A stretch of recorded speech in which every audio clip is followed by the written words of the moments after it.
Testing. What is going on, everyone? Okay, so this is gonna be a really quick tutorial on how to use PhotoPea. It's kind of like Photoshop in a sense, but with less of the features. But a lot of the stuff that you see in here is gonna be very similar to Photoshop. So if you've worked with Photoshop before, it should be pretty straightforward. Now, the assignment that I covered with you guys last time, you're gonna have the ability to work on it this time, and I'm going to be showing you step by step on how to do it. My best advice is to kind of watch the video from beginning to end, and then once you've completed watching the video, uh, attempt to do the stuff, and then just use the video for reference to go back and forth. That might be the fastest way of being able to do this. So the first thing you want to do is make sure you go, of course, to photopea.com, and you'll end up in a place that looks like this. And you're going to go to File, New. Once you're in New, you get a lot of little templates and options of stuff that you can do. But you're going to head over to where it says Name of Project, and you're going to put quote Poster Tutorial. And then right here where it says PX, that stands for pixels. We want to switch that to inches. And then we're just going to do 8.5 and then 11th in width. And then make sure your DPI stays at 72, and we just click create. That gives us a blank document to start off with. From there, what you're gonna want to do is go ahead and start with the background first, right? So right here you can see that we have two color options that we can choose from.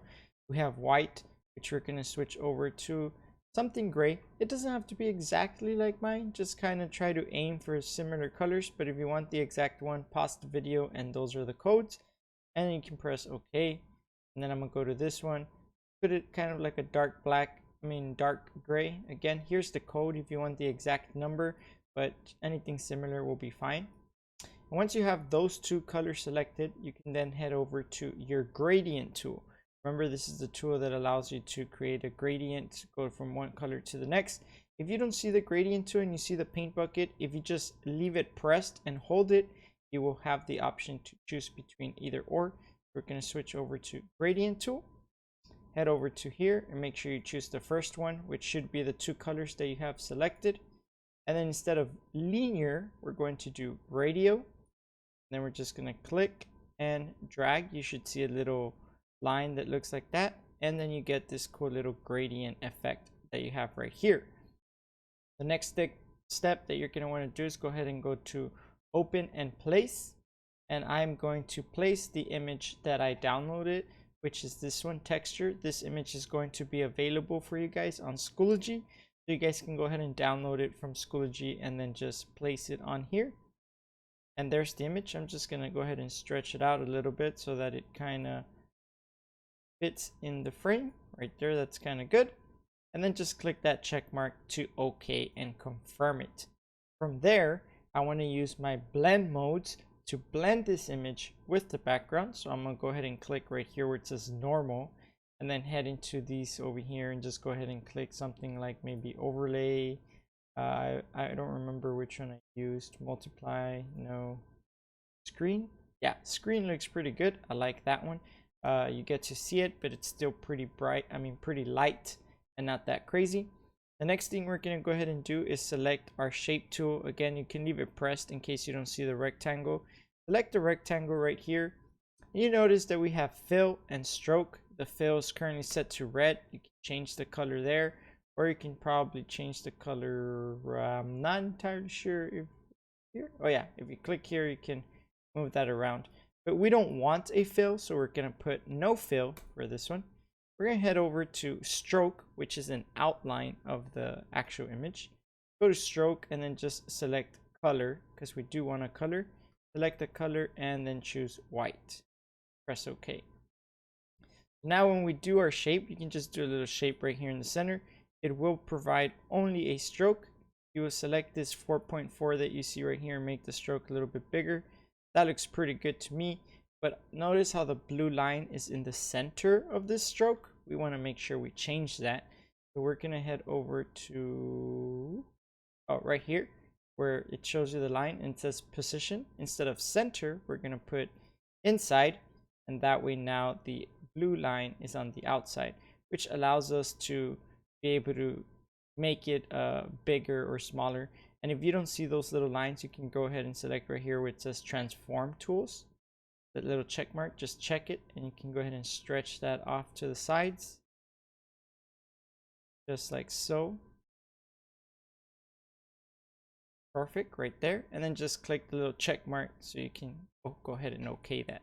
Now we're going to right click right here where it says shape 1, and we're going to go ahead and click blending options and head over to drop shadows. Notice how the drop shadow is pretty crazy right now, so I'm going to go ahead and just change these numbers. The distance, just set it somewhere to like around 1. Bring the opacity over to 100. The spread, maybe bring it up just a little bit to like 14. Size, something like that is okay. So 1:15:8, that looks pretty okay, and just press OK for that. Perfect. Now we need to make sure that this layer is locked so it doesn't bother us later on. We're just going to go ahead and press this lock button and then lock that layer so it doesn't become an issue later on. And we are going to then start typing and creating our actual words. So we're going to go ahead and click the letter T right here. When you select the letter T and you start typing, you just have to click once. Actually, let me go ahead and delete that one. This layer still becomes a problem, so we're going to just go ahead and hide it for now. If you click the little eyeball, it'll hide and you won't be able to see it. And then go ahead and select the letter T and just click somewhere. It's still being an issue. Let's see if we can go ahead and fix that. So this lock layer is not actually doing its job. We're going to go ahead and bring this layer down below texture and lock it. See if we are able to. Oh, I remember what the problem was. As long as you don't have this shape selected and you select like texture, so even if this was up here, go ahead and move it. As long as you have texture selected and you press the letter T, then you're able to type. See, there we go. That makes perfect sense now. So we're gonna go ahead and type don't worry, and we're gonna go ahead and highlight it. And you have some pretty cool fonts to choose from. Just for the sake of this one, so that we don't spend too much time, we're just gonna go ahead and go with the one I just selected, which was Dank 1. Or we can go ahead and highlight that one, make the font just a little bit bigger, like around 50-ish, right there.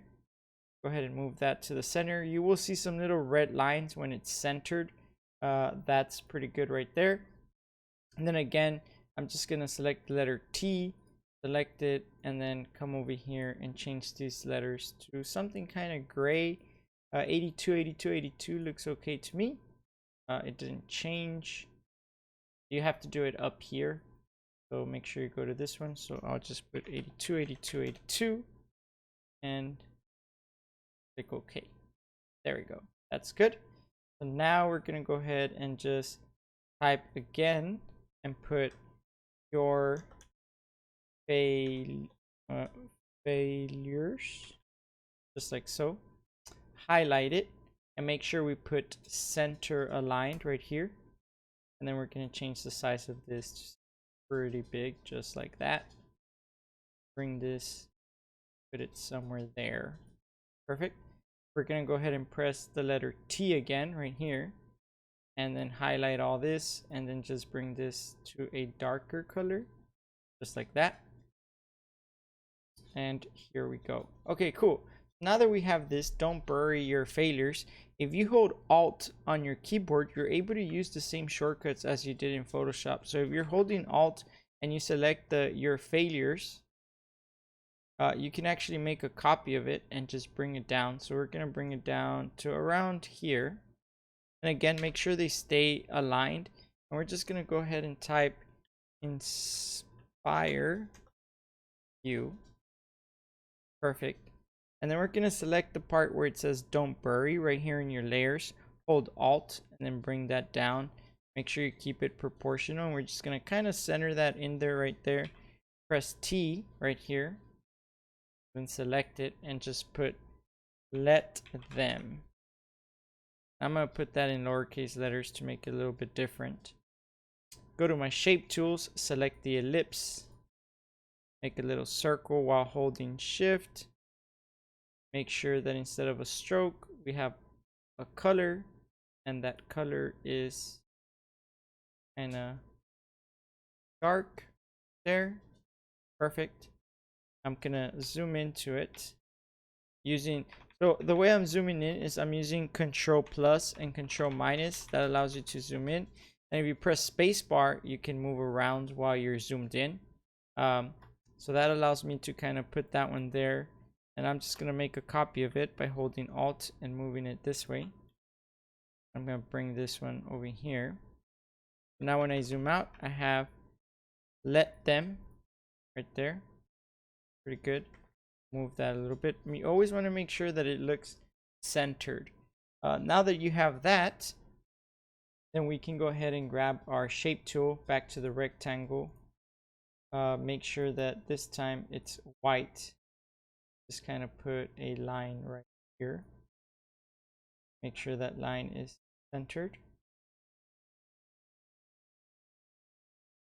And then the shapes, we don't have the same shapes that we did in Photoshop, but we're going to go to custom shapes right here.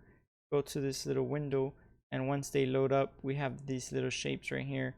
And I figured there was a shape I saw towards the bottom that looked kind of okay. Had this little kitty or whatever, this little cat. Kind of bring that guy down here. Remember, hold shift as you're doing that, and just put him right there. And look at that. What do you guys know? I'm gonna remove this transform controls.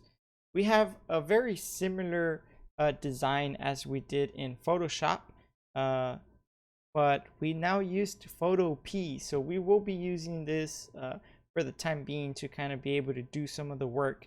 But we're going to go ahead and go to File, and then we're going to put export as a JPEG right here. And then let's go ahead and see how this works. JPEG. We're going to switch over to inches and just go ahead and put 8.5 by 11.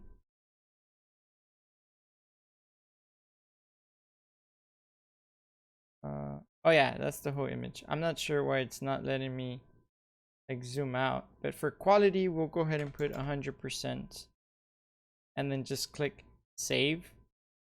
And it should download your image down to the bottom. You can click open file, so you can go ahead and see it. It should look like that. And then you can head over to Schoology right here. You're going to head over to where it says quote poster tutorial, select it, and then you should see a way to submit your assignment right here on the side. So let me go ahead and just go to members. I'm gonna click on, like, say Ian, for example, and I'm gonna go to preview the course. So when Ian selects quick poster tutorial, he can then go to the assignment, and then he will see submissions right here, and he's able to click on a submission. I can't see it due to the fact that I am like just doing a preview, but you'll click submit and you will upload your assignment. And then once you're done with that, just go ahead and go over to your exit ticket. And then just answer this. What is the name of the website that we are using in order to complete our assignment? And also explain in 3 sentences what you learned today. And that will be your exit ticket. If you guys have any questions as you're working on this, just go ahead and raise your hand on Zoom and I will answer them for you. Thank you guys for watching, and I'll see you next time. Bye-bye.